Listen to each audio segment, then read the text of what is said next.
Vamos a pedirle a Dios su dirección para esta clase. Siempre la necesitamos. Señor y Padre, venimos delante de ti, agradecidos por poder ver la luz de este nuevo día. Gracias, Señor, por aquellos beneficios físicos que todavía tenemos. Gracias, Señor, por poder tener una mente que puede razonar, que puede pensar, que puede recordar. Gracias, Señor, por la salvación provista a través de la sangre que el Señor Jesucristo derramó por nosotros para traernos a esta salvación que el escritor del libro de Hebreos llamó una salvación tan grande. Bendito Dios y Padre, venimos delante de ti para pedir tu ayuda para esta clase en la cual entramos. Gracias por aquellos hermanos que ya han podido comunicarse, otros que lo harán posiblemente en unos minutos, pero pedimos tu ayuda, Señor, porque no podemos tomarlo como una cosa ligera, de que porque conozcamos quizás el tema, no le demos toda la importancia que esto necesita. Sé con aquellos hermanos que están enfermos, especialmente recordamos al hermano Daniel, que termines de hacer esa obra completa en su cuerpo, así como el hermano Lázaro, Señor, y otros hermanos que pueden en este momento estar padeciendo todavía los efectos de esta pandemia. Conocemos de tantos casos y yo sé, Padre Celestial, que si nosotros como seres humanos lo sabemos, cuánto más tú, Señor, que todo lo sabes. Y pedimos y rogamos por ello y pedimos, Señor, de que los caminos se abran para que tu iglesia, tu pueblo, Señor, que necesita gozar de libertad, de salud, de, Señor, una vida mejor por causa de las imposiciones del enemigo, pueda verse hecho una realidad en tu pueblo, Señor. Confiamos en ti, sabemos que tú nos amas y te pedimos que nos ayudes, Señor, a poder entender más perfectamente tu obra. En el nombre de Jesucristo, damos a ti la gloria y la honra. Amén. Creo que hoy van a entrar algunos nuevos de Bolivia. Ya nos lo comunicaron y entonces vamos a esperar de que puedan entrar. Estamos estudiando el tema del diablo. Yo no sé si todos estaban presentes el sábado pasado. Ya cubrimos un cierto terreno y puede ser que a medida que vayamos entrando en esta segunda parte, hay varias partes. Si alguna pregunta hay, si algo no está claro, si hay algo que ustedes no entienden, yo trataré lo mejor que yo pueda hacer para explicarles, mostrarles, enseñarles. Quizás de una forma más clara. A veces no siempre uno entiende algunas cosas cuando uno las oye quizás por primera vez. Y para algunos, de acuerdo a lo que yo he estado oyendo, este material no es muy bien entendido. Así que es una realidad de que existe el mal. Y ya estudiamos a Isaías 14, donde encontramos de que Lucifer, como es llamado en inglés, no es el diablo, que el diablo no fue un ángel que estuvo en el cielo y que se rebeló contra Dios, pues para ser tentado a rebelarse contra Dios tiene que haber pecado. En el cielo no hay nada pecaminoso que pueda tentar a alguien. Y como ya dijimos, si pasó una vez, puede ocurrir otra vez. Creer así significa que el pecado se originó en el cielo y hay muchas otras preguntas que se pueden hacer, lo cual no encaja en el plan de Dios y tampoco encaja en la naturaleza de quién es Dios. El diablo no es otro Dios. Es muy importante que eso se entienda bien. no es que haya un Dios del mal y un Dios del bien. Existe un solo Dios. El diablo es un espíritu creado por causa de la necesidad que existe. Alguien dice, bueno, ¿por qué la necesidad? Por eso estamos estudiando el tema. Y si hay preguntas, vuelvo a repetir, háganlas, por favor. Vamos a leer en Apocalipsis 12, por favor. Vayamos allí porque estas escrituras son utilizadas para son utilizadas como un argumento de que el diablo estuvo en el cielo. Y aunque este material es un material que yo a través de los años lo he estudiado y también lo he confirmado claramente con hermanos, pastores y predicadores a través de los años, desde que yo era joven. Pero aún así yo sigo buscando, mirando, y estaba leyendo en esta semana, estaba repasando a Apocalipsis 12 y realmente fue de bendición para mí a leer estas escrituras. Y no lo hice con la intención, pero es que estoy ahora estudiando el libro de Apocalipsis. Ya yo les dije que yo leo la Biblia de punta a punta. Yo no leo salteado. Y ahora ya estoy terminando el libro de Apocalipsis y cuando termine, pues comienzo otra vez por Génesis y así. Ok, en Apocalipsis 12, en el versículo, vamos a comenzar con el versículo 3. Ya nosotros estudiamos esto en clases anteriores, no con referencia al diablo directamente, sino estábamos estudiando acerca de la iglesia. En el versículo 3, el tercer versículo que aparece en el capítulo 12, dice, también apareció otra señal en el cielo. Primera parada. Este no es el cielo donde está Dios. Este es el cielo que aparece en la visión. Porque podemos asumir de que Juan levanta los ojos y él ve el cielo. No, él no ve el cielo. Él ve la visión que muestra un cielo espiritual, porque hay tantas cosas que aparecen en ese cielo de la visión que a veces podemos llegar a interpretaciones descabelladas, porque es que imposible que esas cosas ocurran en el cielo.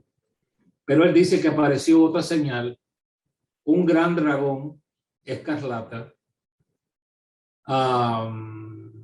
Recordemos que dragones pertenecen a los mitos.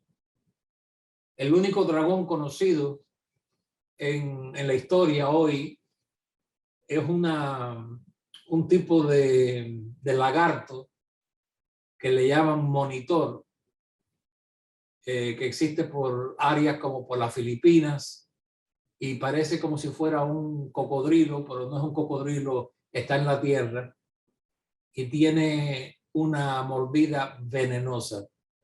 Pero este no es el dragón ese que tiene alas, que aparece en las novelas, que aparece en tantas caricaturas. Ese no es ese dragón, pero Dios, sabiendo la mentalidad del mundo en ese tiempo y sabiendo que ya en ese tiempo el dragón era un animal claramente creado por la mitología, lo utiliza como un enemigo feroz para que simbolice un enemigo feroz. Dice que era un dragón escarlata, o sea, rojo. De ahí sacan de que el diablo es rojo. Que tenía 7 cabezas. El diablo no tiene 7 cabezas. Las cabezas son símbolo de gobierno, así como Cristo es la cabeza de la iglesia. pues estas cabezas simbolizan gobiernos, reinos, poderes gubernamentales. Este dragón realmente simboliza al paganismo, la religión pagana del imperio de Roma. Esto lo sabemos no solamente por las 7 cabezas que simbolizaban las 7 formas de gobierno que utilizaba Roma. Aquí en Estados Unidos hay 3 formas de gobierno, 3. Entonces, en otros países solamente hay 1. Algunos de ustedes viven bajo una forma de gobierno. ¿Quién es? Yo. Y lo que yo digo. Pero en el asunto de Roma, había un gobierno dividido en 7 compartamentos. No sé si esa palabra está correcta. Dividida en 7 formas de gobierno. Tenía 10 reyes porque el reino o el imperio de Babilonia se dividió en 10 reinos. Eso es la forma histórica en la que podemos clasificar a este dragón, el cual peleó contra la iglesia y el imperio de Roma por tener como religión principal lo que es la religión pagana. Paganismo significa la adoración de muchos dioses. De acuerdo a la historia, había más de 33,000 dioses que eran adorados bajo la bandera del paganismo. Había un dios para cada cosa. Por eso es que había una multitud de dioses. Había mucha superstición.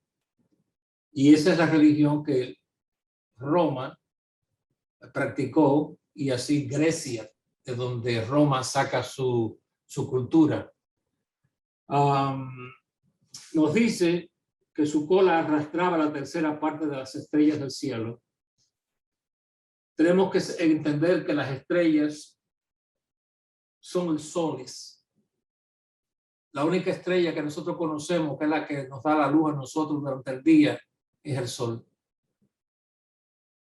La estrella que nosotros conocemos como sol es 49,000 veces más grande que la Tierra. 49,000 veces mayor que la Tierra. Lo cual quiere decir que si el sol, que es una estrella realmente, es 49,000 veces más grande que la Tierra, es imposible que las estrellas caigan del cielo. Porque con un pedazo del sol que cayera sobre la Tierra sería destruida. Esto es un lenguaje simbólico, como todo el libro de Apocalipsis. Y nos dice que estas estrellas, en el libro de Apocalipsis, las estrellas simbolizan ministros. ¿De dónde sacamos esa interpretación? Bueno, del capítulo 1 de Apocalipsis, donde la palabra de Dios nos enseña que cuando Jesús se aparece a Juan, dice aquí que estas estrellas, dice el versículo 20, las 7 estrellas son los ángeles de las 7 estrellas de las iglesias, o sea, los ministros. Así que estas estrellas, como se supone de que las estrellas marquen el camino, como guiaron a los magos a donde estaba el Señor Jesús cuando era un niño. Las estrellas marcan el camino. Por las estrellas los marinos guiaban sus buques, los siervos de Dios. Se supone que nosotros, a través de la predicación y la enseñanza de la palabra de Dios, podamos marcar o señalar el camino. Pero este dragón hizo que una parte grande de estrellas, de ministros, de aquellos que predicaban, fueran masacrados, otros fueron definitivamente callados. Esa fue la fuerza destructora del paganismo en estos años primeros de la iglesia. Pero vamos a saltar aquí, porque si no, nos vamos a demorarnos mucho. Dice que hubo una gran batalla en ese cielo. La iglesia peleó con sus ministros contra los ministros del paganismo, sus sacerdotes, sus líderes y demás. Y nos dice de que el 8, que no prevalecieron ni se halló ya lugar para ellos en el cielo. De ahí es donde aparece la creencia de que el diablo fue arrojado a la tierra, de ese versículo que está ahí. Por eso que lo estamos leyendo. Porque si en alguna ocasión, en un futuro, alguien les saca estas escrituras, o ustedes mismos quizás estudiando, llegan aquí y pueden llegar a una conclusión errónea. Porque ya hemos estudiado de que es imposible que el pecado se haya concebido en el cielo. Y ya hemos visto de que, aunque no lo hemos completado todavía, que es imposible de que el diablo haya sido un ángel, el director del coro celestial. Pero aquí es donde dice, no se halló ya lugar para ellos en el cielo. Y fue lanzado fuera el gran dragón, la serpiente antigua, por su poder engañador, que se llama, tenemos que hacer énfasis en esas palabras, que se llama, no que es, que se llama. Y dice aquí que se llama diablo, ven ahí, diablo en singular y Satanás en mayúscula, porque la palabra diablo significa adversario. Cualquier espíritu adversario a la iglesia y a los intereses divinos es un diablo. Tenemos que comprender esa palabra. Se le llamó diablo y Satanás, el cual engaña al mundo entero. Dice que fue arrojado a la tierra y sus ángeles fueron arrojados con él, o sus ministros, sus predicadores, porque la palabra ángel aquí en griego significa un mensajero. Entonces, este es el versículo 10 que aclara todo este misterio. El versículo 10. Y creo, si yo fuera usted, yo lo subrayaba. Porque es un versículo clave para entender estas escrituras. Entonces oí una gran voz en el cielo que decía, ahora ha venido la salvación, el poder y el reino de nuestro Dios y la autoridad de su Cristo, porque ha sido lanzado fuera el acusador de nuestros hermanos, el cual los acusaba delante de nuestro Dios día y noche. Y ellos le han vencido por medio de la sangre del Cordero y de la palabra del testimonio de ellos, y menospreciaron su vida hasta la muerte. Ahora, vamos a analizar esto. Lo que ocurrió aquí, vuelvo a hacer o a dar la lección que les di en Isaías 14. Lo que hayamos leído aquí tiene que haber pasado después de la muerte de Cristo. Porque el dragón fue lanzado fuera por medio de ¿qué? Ustedes que están siguiéndome las escrituras ahí.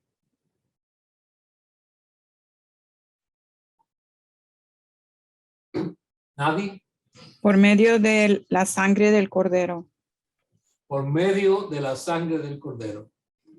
Así que, si nos es difícil entender, hay una cosa que tiene que estar clara. No es necesario entender cada símbolo, pero recalco que lo que acabamos de leer ocurrió por la sangre del Cordero. O sea, que ocurre después de la muerte de Jesucristo, no antes.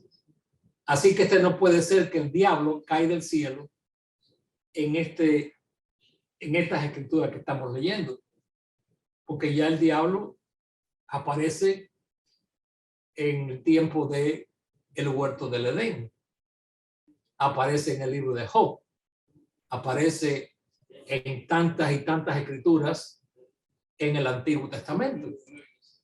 Entonces, si el diablo cae aquí en Apocalipsis, entonces, ¿qué diablo fue el que estuvo haciendo su trastada en el Antiguo Testamento? No tiene sentido. Y la otra prueba que hay aquí es cuando dice, ahora ha venido salvación. Lo cual quiere decir que lo que ha ocurrido aquí es producto no solo de la sangre de Cristo derramada, sino que la salvación es cuando realmente llega al ser humano a través del sacrificio de Jesús.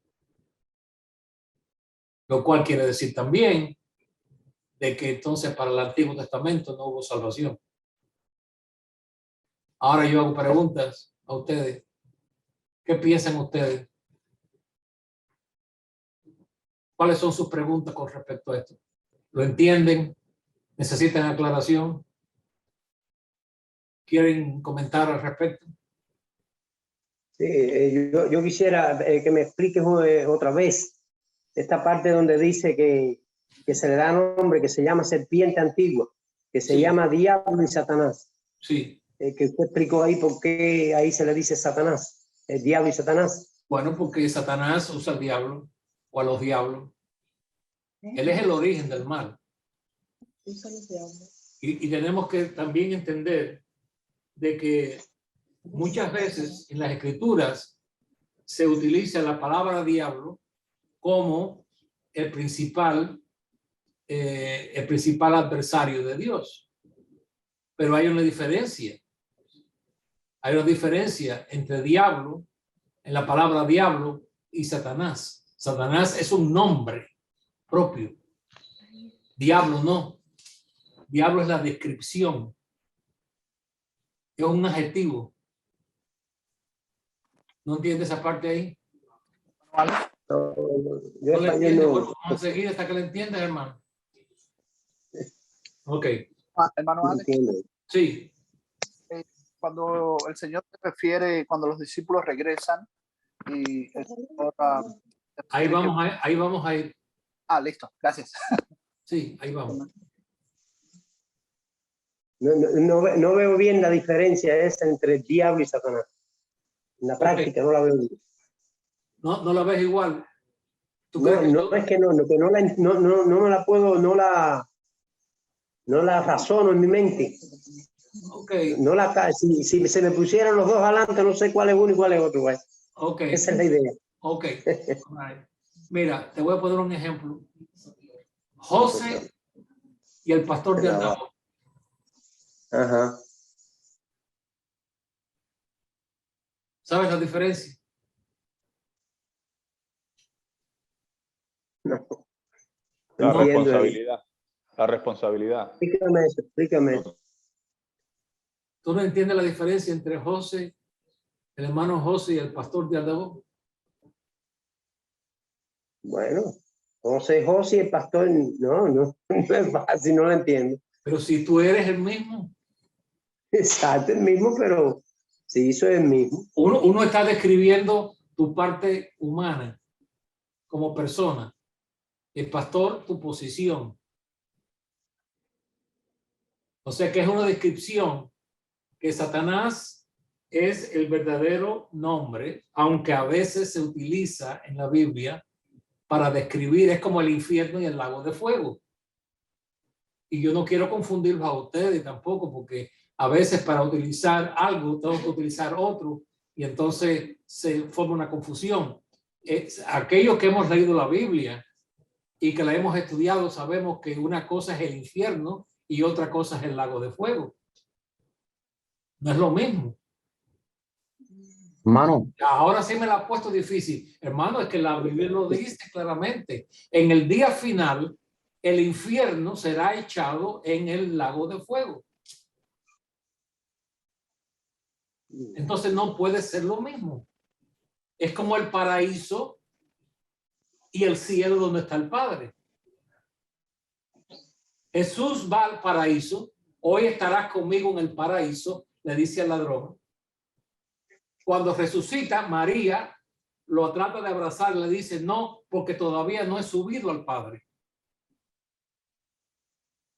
Lo cual quiere decir que cuando Jesús muere en la cruz, él no va directamente al Padre, él va al paraíso. Te estoy confundiendo ahora más todavía. Dice, ahora, No, está bien, está claro. Sí, el paraíso es una cosa y el Padre es otra. bueno, el diablo puede ser cualquier persona. Satanás es el nombre propio. Aunque Claro, muchas claro. veces en la Biblia se usa, esta palabra no estoy seguro cómo se usa en español, intercambiablemente, ¿no? No existe. Ayúdenme aquí ustedes Sí, son sinónimos, sí, se intercambian. porque se intercambian, sí. O sea, se usa una palabra en lugar de otra, pero hay una diferencia. ¿No? Si no lo entiendes bien, hermano, tú puedes ir al cielo así sin entenderlo. Sí, yo sé. Ahora, quiere decir que Satanás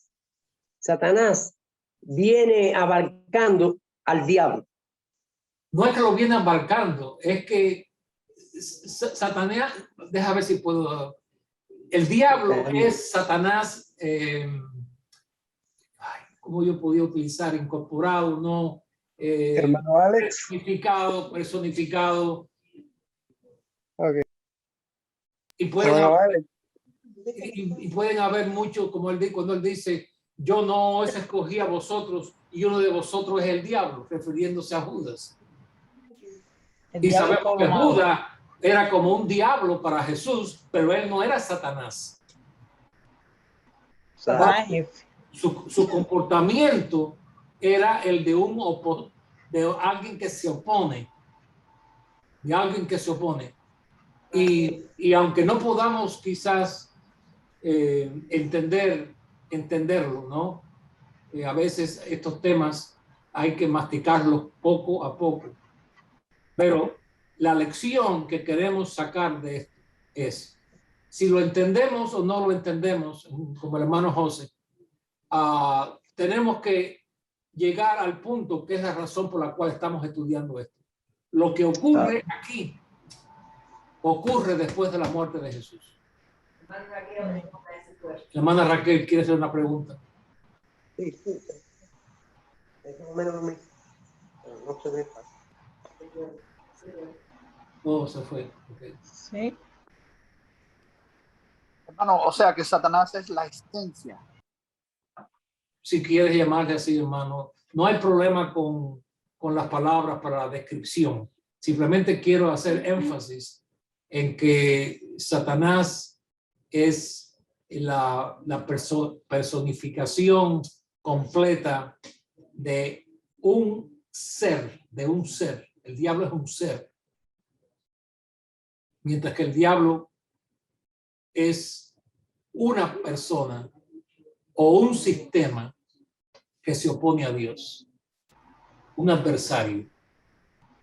Yo muchas veces predicando en el templo, algunos de los hermanos que están aquí, que han oído predicar a mí por años, a veces cuando yo estaba predicando acerca de esto, le digo, tenga mucho cuidado porque puede haber uno sentado al lado suyo. Entonces, yo hago la diferencia. Aunque para mí, para mi persona, realmente a mí no me interesa si dice Satanás o dice diablo. Para mí no, porque yo sé que hay una diferencia aquí. Pero el punto en que el cual sí tenemos que estar claros, lo que yo sí creo que es importante, es que entendamos que Apocalipsis 12 no tiene que ver nada con un ángel que cae del cielo, que es el diablo o que es Satanás. Porque esta caída ocurre después de la muerte de Jesucristo. Y sabemos que ya Satanás o el diablo, como ustedes le quieran llamar, ya estaba aquí en la tierra 4.000 años o 5.000 años antes de Jesús. Hermano Ulises. Hermano Alex, entonces lo importante es que sea diablo, sea Satanás, el objetivo que tienen contra la iglesia es el mismo y se pueden manifestar los dos de la misma manera. Exactamente, o en diferentes formas. En diferentes formas. Yo quisiera entrar en algunos puntos en el Antiguo Testamento, pero tengo temor, realmente tengo temor por algunos de ustedes que se vayan a confundir. Para mí está claro, pero cuando entramos... Sí. En Cuba se usaba como una expresión muy así de las personas del campo que decían que es el mismo perro con diferente collar. Está bien, muy bien. Sí. Ese dicho también lo usamos aquí, en algunos lugares. Es el mismo perro con diferente collar. Sea diablo o Satanás, hay que vencerlo. Sea diablo o Satanás, su propósito es hacer todas estas cosas que estudiamos el sábado pasado, que él hace: estorbar, acusar, tentar, disfrazarse, y que él no es omnipotente, él tiene que trasladarse, él no es omnisciente que lo sabe todo. Esas cosas las leímos y las estudiamos en cierta manera el sábado pasado. O sea que él tiene sus limitaciones. Ahora, no es que yo esté evadiendo esto, pero no queremos estar en ese versículo todo el tiempo, porque hay otro como Lucas 10:18 que el hermano mencionó. Vamos a tocarlo un momentico. Lucas 10. Hermano, Sí. yo tengo notado aquí en las notas. O sea, Sí. que diablo es aquel que trastorna, está en contra de, está oponiéndose a, y que gracias al Señor por la sangre derramada de Cristo Jesús, todo eso fue echado abajo. Eso fue echado abajo. Tenemos la salvación. Sí, porque ese espíritu estaba haciéndole daño a la iglesia. Y entonces, a través de una religión, que ahí volvemos a este punto, que no es el diablo simplemente un espíritu suelto que anda por ahí. El diablo puede transformarse o utilizar no una persona, o Satanás no puede usar una persona, pero usa un sistema. Hay sistemas políticos que son satánicos. Alguien ha dicho que la política es sucia. Bueno, la política es sucia porque el diablo está dentro de ella. ¿Okay? Pero hay gobiernos que son anticristos, que son antidios, que se oponen a todo lo que es Dios, se oponen a todo lo que es, como yo diría, que tiene un carácter espiritual por causa de ser ateos, en no creer en el alma, en no creer en un ser supremo. Sin embargo, en momentos de debilidad, mencionan a Dios. Se les va de la boca. Y yo no he visto a nadie que sea ateo que en un momento difícil dice, ay diablo. ¿Qué es lo que dicen, hermano? En esos momentos se les va de la boca, ay Dios. Yo no veo que ellos llaman al diablo. Claramente el diablo es el Dios de ellos, pero el punto es que ellos no lo mencionan por nombre. Está activado. Viéndolo en esa línea de un sistema, cuando dice que fue echado abajo, sí, fue se el refiere sistema, a que fue sacado del corazón, que fue lanzado del corazón, o que fue lanzado del lugar de preeminencia que tenía en el imperio romano. Ya. Sí, que ya en ese caso no hacía la influencia que ejercía antes. Era menos la influencia de él. Perdieron. El enemigo pierde su poder autoritario y poderoso en una forma significativa cuando la iglesia comienza a adelantarse. Fíjense que de acuerdo a la historia, de acuerdo a la historia, en el mundo de antes.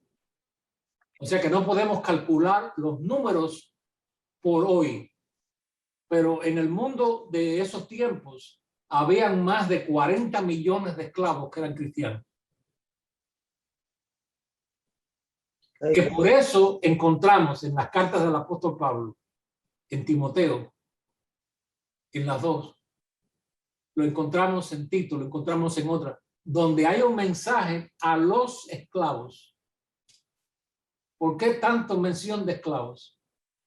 Por la cantidad gigantesca de esclavos que se habían convertido al Señor. Y Roma estaba lleno de esclavos cristianos. Que es muy importante que podamos leer un poco de historia y poder entender. Este enemigo que cae del cielo es un lugar de supremacía, es un lugar de exaltación, donde el mundo le daba gloria al paganismo y habían tantas fiestas y tantas manifestaciones globales para ellos, a esos dioses. Pero cuando el cristianismo comienza a penetrar con el mensaje que más hiere y golpea a el sistema es la crucifixión y la resurrección de Jesucristo. Y ese es el mensaje que se predicó fuertemente porque era el mensaje que se necesitaba predicar en esos tiempos. Hoy en nosotros, nuestro mundo, vamos a llamarle así, nuestro mundo se ha evangelizado, donde la mayoría de las personas han oído de la muerte de Jesucristo. Si no lo creen, eso es otra cosa, pero han oído de la resurrección. Y hay varias cosas que han traído atención a esto. Las Navidades, la Semana Santa. Es un recordatorio anual de que hay algo fuera de lo que es la política, hay algo que fuera de movimientos gubernamentales, hay algo que es espiritual, que tiene un significado espiritual. Pero en aquel tiempo era diferente, era otro mundo, un mundo desconocido para nosotros, que solamente podemos ver algo de él cuando leemos la historia antigua, cuando comenzamos a leer cómo eran esos tiempos, cómo eran sus creencias, cómo ellos inclusive se vestían, cuáles eran las modas de esos tiempos. Porque la Biblia habla de vanidad, pero la vanidad de esos tiempos no es la vanidad que hay hoy. O sea, sí, tiene el mismo espíritu, pero se manifiesta en diferentes maneras, diferentes costumbres. Ok, en Lucas 10:18, vamos a tocar aquí. Jesús manda a los discípulos, sí, a los discípulos. Déjenme decirles esto otra vez, ¿ok? Aquí venimos a otro punto. Vuelvo a repetirle, no trato de confundirlos. Trato simplemente de aclararles, porque muchas veces nosotros decimos cosas y las decimos porque hemos oído a otros repetirlas, en algunos casos desde nuestra niñez, y simplemente las decimos y las decimos y las decimos, y llega el momento que creemos que es una verdad estable y no lo es. Hay una diferencia entre discípulo y apóstol. Jesús tuvo, de acuerdo a las escrituras, 70 que andaban con él. No siempre. Y a estos 70, él los envió a predicar. Dice el versículo 1 de Lucas 10. Después de estas cosas, designó el Señor. Designó. Siempre hago énfasis en palabras. Designó. No es simplemente llamar.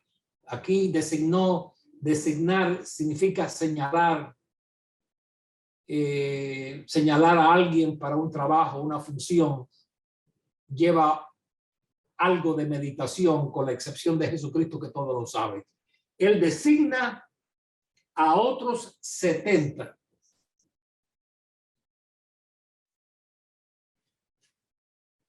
Ahora ustedes hagan la matemática o la aritmética.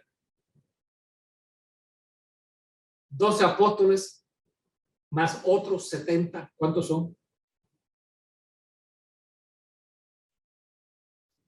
82. 82. ¿Ha oído jamás usted eso?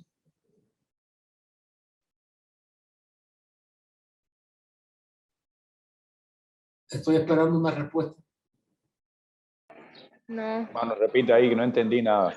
De veras. Nada. ¿Cuánto es 70 más 12? 82. 22. Y mi pregunta es, ¿jamás ha oído usted esa declaración? ¿Sabía usted eso? Nunca. No. ¿Estás en la escritura? No. Sí, No está felicidad. más claro no puede estar. 82. ¿Qué es lo que nos pasa? Leemos y no estudiamos. Es cierto. Patinamos arriba de las escrituras. Patinamos arriba de ellas. Jesús mandó a estos apóstoles más a otros 70, a quienes envió de 2 en 2 delante de él a toda ciudad y lugar a donde él había de ir. O sea, Jesús iba a visitar ciertos lugares y mandó a este grupo antes de él, precursores, y les decía: la mies a la verdad es mucha, mas los obreros son pocos. Por tanto, rogad al Señor de la mies que envíe obreros a su mies. Y he aquí, yo os envío como que Corderos en yo os medio de envío lobos. como cabritos, Como corderos. como corderos. Entonces, esta gente, hermano, ¿qué son esta gente? Esta gente son de Dios, no son de Dios. Esto yo lo digo porque como no tenemos la costumbre muchas veces de estudiar o de meditar en lo que estamos leyendo, que esto nos ayude en un futuro a poder dar atención a lo que estamos leyendo y no leer tan rápido. Como siempre le he dicho, no es lo mucho que usted lee la Biblia, es cuánto usted medita y medita en ciertas escrituras hasta que usted puede encontrar el verdadero entendimiento de lo que usted está leyendo. Ok, he aquí yo os envío como corderos en medio de lobos. No llevéis bolsa, ni alforja, ni calzado, y a nadie saludéis por el camino. Otra expresión. Qué mal educados son. Qué mal educados son esos cristianos. No saludan a nadie. ¿Qué es lo que hay aquí? No saludéis. La urgencia, es la urgencia, es como decir la urgencia que había de llevar a cabo esa tarea, que no había tiempo de estar en, específicamente los saludos de esa época, que eran como una ceremonia. Eran largos. No se entretengan en otras cosas. Y esos no pierdan saludos, tiempo. Eso no eran saludos cubanos. No, así es. O a veces no se dice nada y se dice sí, mira. Y ese es el saludo de cera a cera. O simplemente con la cabeza así, mira. Eso fue un saludo. Estos saludos involucraban pararse en un oasis, hacer té, porque ellos no tomaban café en esos tiempos. Té, bebe un pedazo de pan con higo, conversación, y en esa conversación se podía ir 1 hora y media, 2 horas. Esos eran los saludos de antes. Por eso es que es interesante, cuando usted esté leyendo la Biblia, recuérdese que usted no está leyendo la Biblia en el tiempo, por ejemplo, de su país. Usted no está en Centroamérica, usted no está en América Latina, usted no está en Cuba, usted no está aquí en Estados Unidos. Eso era allá en el Medio Oriente. Las costumbres que ellos tenían, cómo eran ellos. Le dice, no se paren a saludar a nadie en el camino, ¿ok? Dice, en cualquier casa donde entréis, primeramente decid paz sea a esta casa. Y si hubiere allí algún hijo de paz, vuestra paz reposará sobre ellos. Entonces ellos llevaban con ellos, ¿qué llevaban ellos dentro de sí? Paz. Un espíritu de paz. Ellos llevaban un espíritu de paz. Ellos llevaban la paz de Dios De la paz. en ellos. Sí, hermano Julio. El mensaje de la paz. El mensaje de la paz. Vuestra paz. Usted no puede dar lo que usted no tiene. Dale ejemplo. Sí. La vida que Pero usted no puede dar lo que no hay en usted. Vuestra paz será sobre aquella casa y reposará sobre él. Y si esa persona no es hijo de paz, la paz se volverá a vosotros. Ok. Posad en esa misma casa, comiendo y bebiendo lo que os den. No, yo no como carne de puerco, yo soy vegetariano, yo tengo que tener cuidado con mi colesterol, yo no puedo comer esto. Bueno, claramente no es la casa de los cubanos donde dicen esas cosas, pero eso de que lo que te pongan enfrente, cómetelo. Cómetelo. Yo he estado en lugares que he tenido que orar a Dios una oración de corazón de verdad, porque lo que me pusieron en la mesa, yo sabía que si yo no oraba me iba a enfermar. Yo tenía que predicar en un lugar y tuve temor, tuve que orar al Señor y claramente, siendo práctico a la misma vez, pedí que me trajeran una cantidad de limones y los exprimí todo arriba de aquello. Primera vez que como una comida limonada. Pero bueno. Bueno, es que todo, que le eché tanto limón a aquel arroz y aquello que figures. El asunto es este. Lo que te pongan enfrente, cómelo. No, yo no como mondongo. No, a mí no me gusta de esa manera. Lo que te pongan enfrente, cómetelo. Sí, hermanita Alejandra, no te gusta el mondongo. Cuando hay hambre uno come de todo.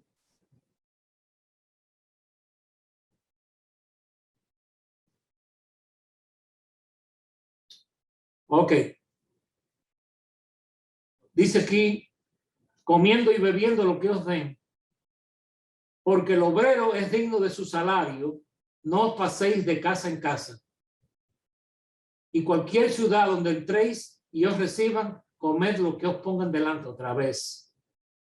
Sanad a los enfermos que están allá y decidle, se ha acercado a vosotros el reino de Dios. Mas en cualquier ciudad donde entréis y no os reciban, saliendo por sus calles, decid, aún el polvo de vuestra ciudad que se ha pegado a vuestros pies, lo sacudemos contra vosotros. Eso yo lo he hecho. Esto se lee, pero no se practica. En el libro de los Hechos lo practicaron. Usted llega a un lugar y hay un espíritu demoníaco y un espíritu que no quiere recibir la palabra de Dios. Quítese los zapatos y sacude los zapatos. ¿Nunca usted lo ha hecho? Dice la palabra de Dios que el polvo ese, lo dice la palabra, será un testigo contra ellos en el día del juicio. Ahora, los 70 regresan. Estuvieron orando, por los enfermos, estuvieron sacando demonios, y cuando dice el 17, volvieron los 70 con gozo, diciendo: Señor, aún los demonios se nos sujetan en tu nombre. Ellos estaban sorprendidos. Aún los demonios se sujetan en tu nombre. Y les dijo: yo veía a Satanás caer del cielo como un rayo. Si este es verdaderamente Satanás que cae del cielo en este momento, ¿por qué Jesús mete esto aquí en la conversación con los discípulos, estos 70 que vienen? Porque lo que estaba ocurriendo cuando ellos sacaban a esos demonios era como ver a Satanás caer del cielo como un rayo, o sea, rápidamente salían de ellos. No tiene que ver nada con la persona del diablo o con la persona de Satanás que estaba en el cielo. Porque si ocurre aquí, ¿cuál es el diablo que está aquí tentando a Cristo en el capítulo 4? Que él estaba allá en la tierra. Es un pariente de la serpiente de Génesis. Ajá. Y aparte, vamos a ser más claros todavía si queremos ser.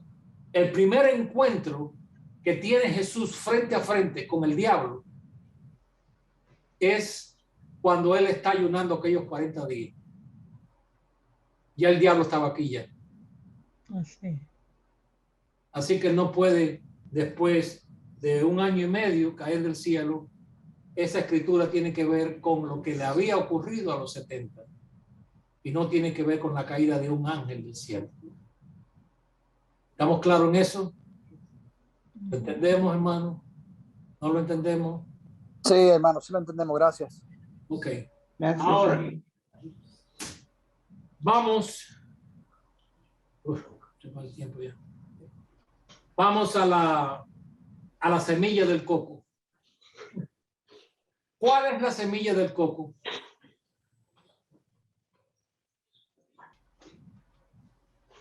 El mismo coco es la semilla. Exactamente. Esa parte verde que usted ve, o anaranjada o amarilla, en algunos países es hasta roja. ¿Okay? Ese es el coco. Cuando usted lo corta con un machete y llega a esa corteza dura, esa es la semilla. ¿Sabían ustedes eso? Mano José, ¿tú quieres campesino? La semilla. La bola de coco. Como lo que se siembra es la semilla y el coco se siembra entero, yo pensé que el coco era todo, que la semilla era todo.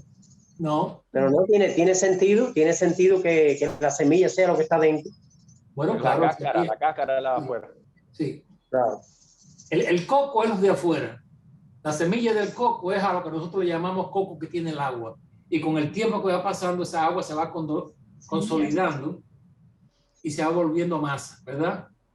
Quiere decir que cuando uno pide un coco se le da la cáscara. Sí. Ya. Y bueno, ya no hay gente que lo corta con un machete, le echa azúcar y con una cuchara se lo come. Se convierte como adentro de la semilla. como si fuera una esponja adentro. Cuando tiene la masa blandita. Qué rico es con aprieta. Hermano, tú siempre vas al tema de la comida. Oye, qué rico. Mira, cuando tiene la masa blandita todavía, que no es muy dura, que la raspa con una cuchara, echarle azúcar prieta, eso es lo más rico que hay. No, es rico, pero lo más rico que hay no. No. Bueno, es verdad. Más rico es el jugo de uva. Ok, vamos a la masa del coco. Digo, perdón, vamos al centro de la lección. Dios es el creador de todo. ¿Estamos de acuerdo en eso? Amén. Alguien dice, Dios no puede crear nada malo. Eso se dice. ¿Es eso bíblico? No. Dios creó el árbol de la ciencia del bien y el mal. Todo tiene que salir de una mano creadora. todo lo que hay sale de una mano creadora. Claro, cuando dice lo que hay, no me estoy refiriendo a la gente o al mundo o al ser humano que ha hecho cosas. Hay edificios que Dios no ha hecho, los hombres lo han hecho, pero ellos hacen de lo que está creado ya. De la madera, de la arena, de la piedra, etcétera, etcétera. Ok, Isaías 45. Y no vamos a poder terminar, pero vamos a ver hasta dónde podemos llegar. ¿Alguna pregunta? Muchas veces,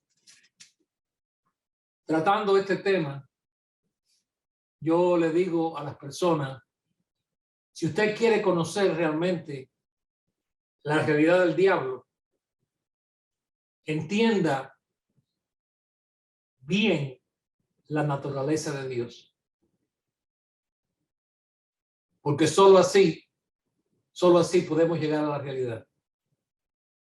¿Es Dios el creador de todo o Él es creador de algo que no es todo? ¿Dios lo crea todo o Dios crea parcialmente o cubre solamente algunas cosas? ¿Todo lo que Dios crea es bueno o hay algunas cosas que Dios ha creado que no son buenas? Y las vamos a leer aquí en las Escrituras. Porque no basta que yo se lo diga. Isaías 45, versículo 5. ¿Alguno lo quiere leer? Yo soy Jehová y ninguno más hay. No hay Dios fuera de mí. Yo te ceñiré, aunque tú no me conociste. ¿Qué más? Para que se sepa desde el nacimiento del sol y hasta donde se pone, que no hay más que yo. Yo Jehová y ninguno más que yo. ¿Qué más? Que formo la luz y creo las tinieblas. Que hago la paz y creo la adversidad. Yo Jehová soy el que hago todo esto. Amén. Yo creo la adversidad. ¿Es la adversidad buena? Pregunto. Hermano, no me respondan porque es lo que yo quiero oír. ¿Es la adversidad buena? ¿Quiere usted adversidad? No lo es. La adversidad. No quiero adversidad. Bueno, la adversidad no es buena, pero quizás el propósito sí. Bueno, el propósito es otra cosa, pero la adversidad No en es sí, bueno. No es buena, no es buena. bueno, yo no quiero pasar por adversidades. No.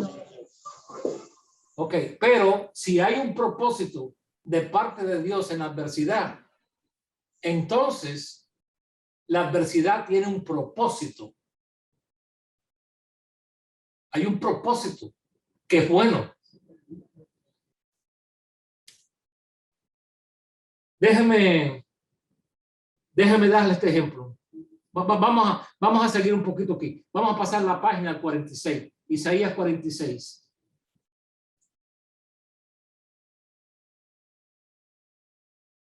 9. ¿Alguien lo quiere leer? Acordaos de las cosas pasadas desde los tiempos antiguos, porque yo soy Dios y no hay otro Dios y nada hay semejante a mí. Que anunció lo por venir desde el principio y desde la antigüedad lo que aún no era hecho. Que digo, mi consejo permanecerá y haré todo lo que quiero. ¿Qué más? Que llamó desde el oriente al ave y de tierra lejana al varón de mi consejo. Yo hablé y yo lo haré venir. Lo he pensado y también lo haré.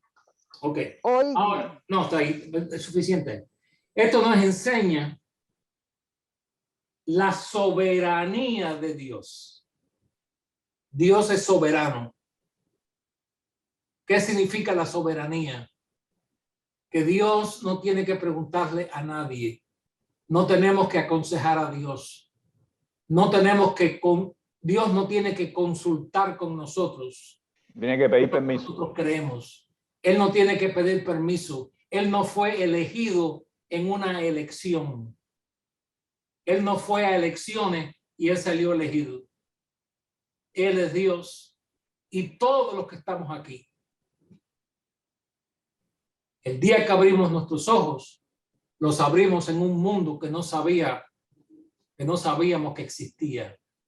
Nos damos cuenta que estamos en un mundo y aprendemos a llamarle mundo y a llamarle a estos seres que nos cargan, papá y mamá, y aprendemos a vivir como un ser humano.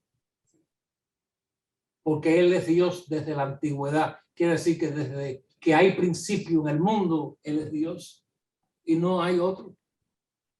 No hay otro. Esa es la soberanía de Dios. Ahora vamos a leer este versículo y con este terminamos hoy. Colosenses 1. En el Nuevo Testamento.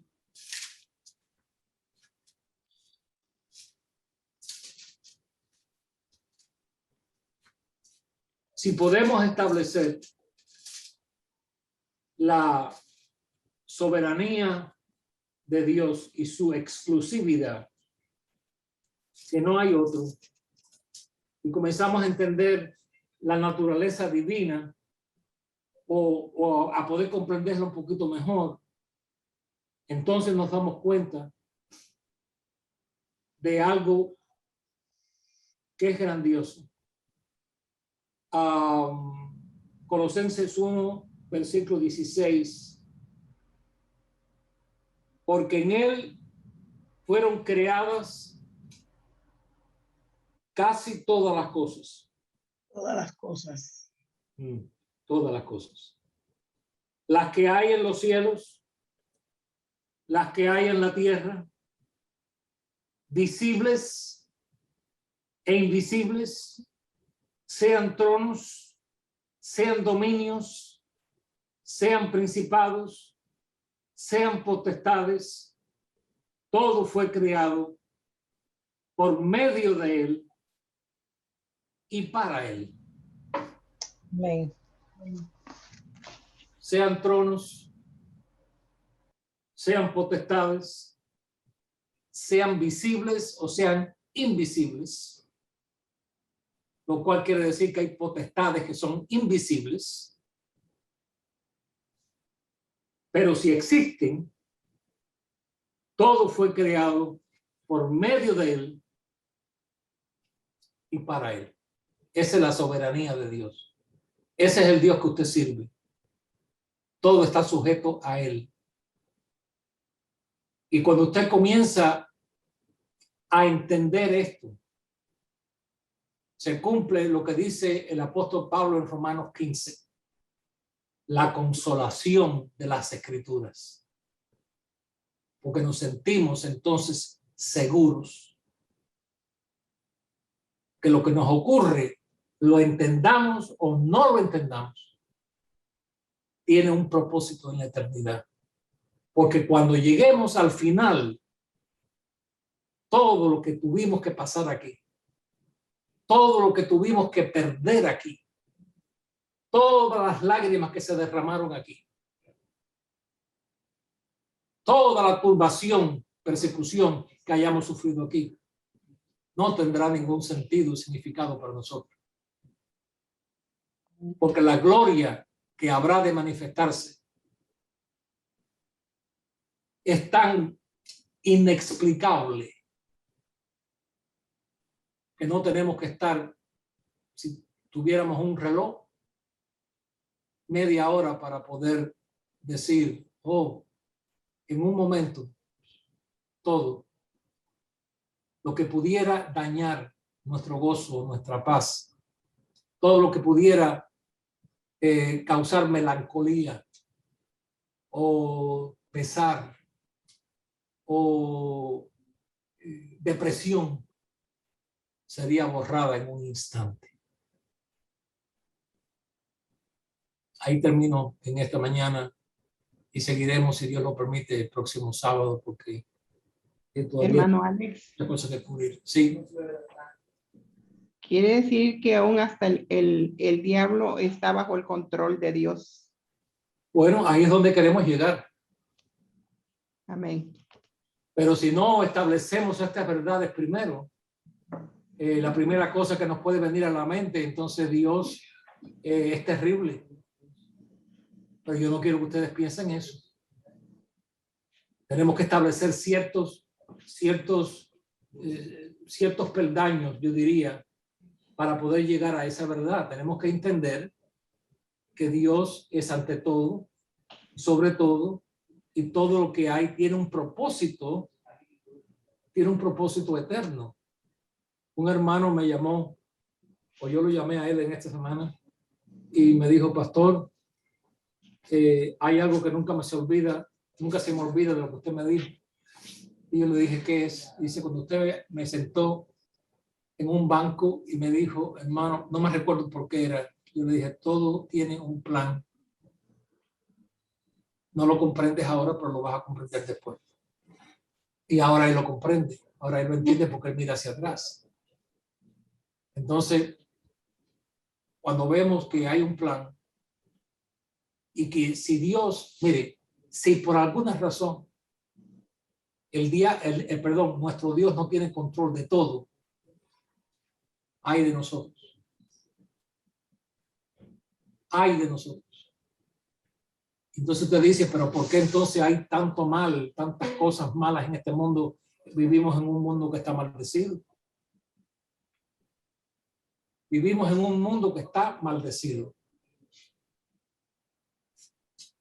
Por eso queremos una patria celestial. Amén. Mientras que llegue ese día, bueno, tenemos un consolador, tenemos una fortaleza, tenemos alguien que nos dice, hijo mío, agárrate de mí y yo no la voy a soltar.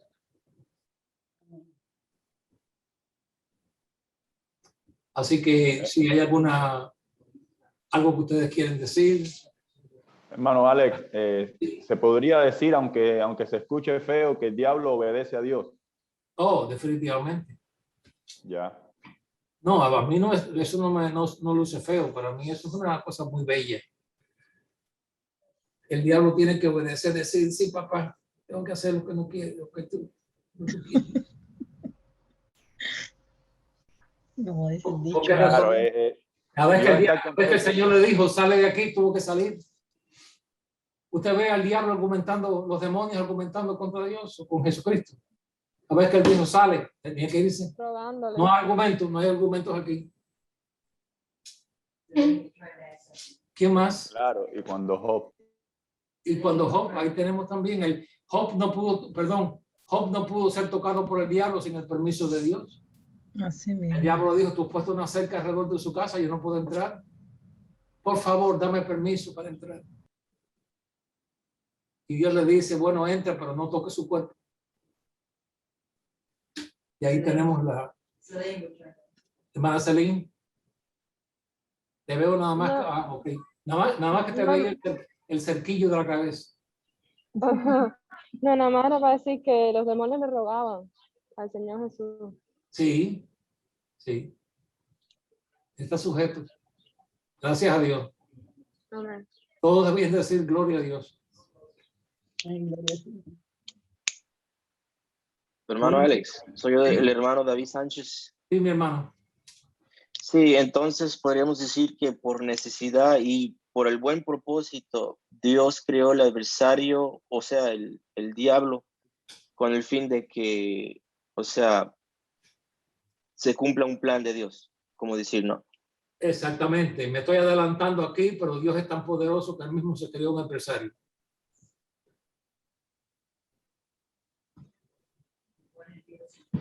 Y darnos una opción. Darnos una opción. Y no se lo creó más poderoso que él. Sí, no. Claro que no puede hacer eso. Y que en el día del juicio lo echará en el infierno. Hermana Pari. Hermano, en el Génesis habla de que la serpiente era más astuta que todos los animales que Dios había creado, ¿verdad? Sí. Pero esto se refiere a que la serpiente, bueno, el diablo usó a la serpiente. Sí. Ajá. Y no, como tal, no se referiría a la creación como tal del diablo. No, porque la serpiente era realmente un animal astuto y sigue siendo astuto la serpiente, pero la serpiente, de acuerdo a lo que podemos leer en las escrituras, no se arrastraba. Sí. Porque una de las cosas que Dios le dice, la maldice y le dice, polvo comerás. Va a tener que arrastrar. Y entonces, una vez yo prediqué un mensaje, darle de comer polvo al diablo. Alimenta al diablo con polvo. O sea, de que el diablo usa lo que él cree que va a ser lo más efectivo. Usó a la serpiente. Pero después que usó la serpiente, escuchen bien, la serpiente no vino a Adán. ¿A quién usó? Usó a su esposa. A Eva. Porque Eva podía hacer más daño a Adán que la serpiente. Y todavía él sigue usando hoy lo que más se acerca a nosotros, donde somos más vulnerables. Eso es lo que va a usar.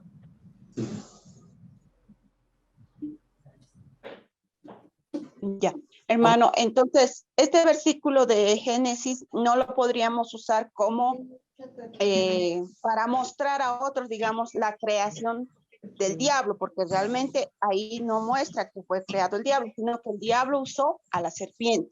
Ya el diablo existía. Lo que no tenemos es una fecha de cuándo es creado el diablo como espíritu, de la misma forma que no tenemos una fecha de cuándo Dios crea los ángeles. Eso no lo tenemos y no podemos inventar. Pero tenemos que llegar a la conclusión de que ya el diablo estaba presente cuando Dios crea el huerto del Edén. ¿Cuándo fue eso? No sabemos, porque no sabemos cuántos días o cuántas semanas, de acuerdo a nuestro calendario, pasó entre la creación de Adán y Eva y la tentación. No tenemos fecha. Y el que tiene fecha la inventa, porque realmente no tenemos. Hay cosas que no tenemos respuesta para ellas. Ya ellos estaban comiendo. Ya ellos estaban comiendo, hermano. Ya ellos estaban comiendo de los árboles seguros. Bueno, sí, me imagino que para vivir tienen que comer. Y los hermanos cubanos todos dicen amén. Yo creo que definitivamente que sí. Que tenían que haber estado comiendo.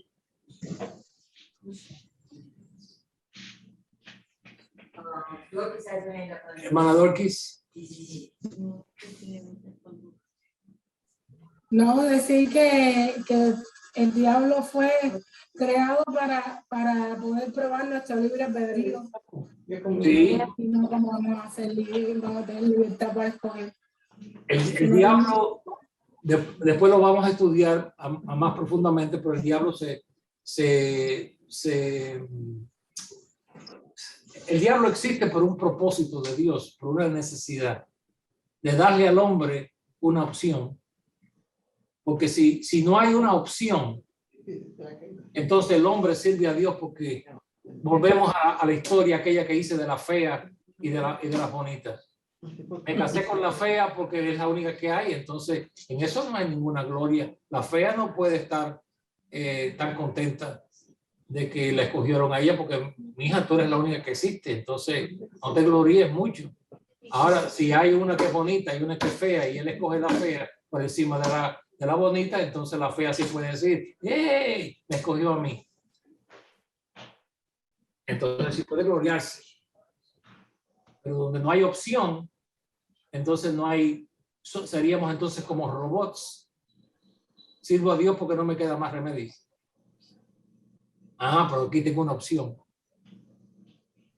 Por eso para que exista el libre albedrío tendría que haber una opción. Exactamente. Si no, no tendríamos libre albedrío. Exactamente. Para que escoja entre el bien y el mal. Y Dios se lo dijo, porque el día que comeréis, ahí ya le dio la opción. Ellos podían comer. Podían. Pero les advierte, el día que coman, morirán. Y les dio una advertencia. Vamos a terminar la clase. Nos alegramos personalmente. Creo que es un privilegio para mí poder tener este tiempo con ustedes y poder compartir la palabra del Señor. Y espero que, si Dios lo permite, podamos seguir haciéndolo hasta que el día que ya no podamos, pero mientras tanto quiero que sepan que yo me gozo en poder tener este tiempo con ustedes. Vamos a tener un momento de oración, vamos a despedir la clase y vamos a... La hermana Reité, hermana, ¿puede guiarnos en oración? Amantísimo Padre Celestial, te damos las gracias, Padre, por este tiempo. Te damos las gracias, Señor, por todas las cosas que tú nos dices, Señor, que podemos, Señor, retenerlas, Señor, ponerlas en práctica. Gracias, Señor, por todos los hermanos que tenemos el privilegio de ver, Señor, aunque no nos conozcamos, Señor, pero somos de tu pueblo, somos un mismo pueblo, Señor, y te damos las gracias por eso, Señor. Te damos las gracias por el hermano Ale también, Señor, que nos trae toda la palabra que ustedes le dan, Señor. Así te pedimos en este momento, Señor, que tú seas con todos los que están enfermos, Padre. Mira esta enfermedad, Amén, Señor, sé con, Padre, sé con todos aquellos que están enfermos, Señor, cuídalos, Señor, restablécelo, Padre, y gracias, Señor, por todos los que se han recuperado también.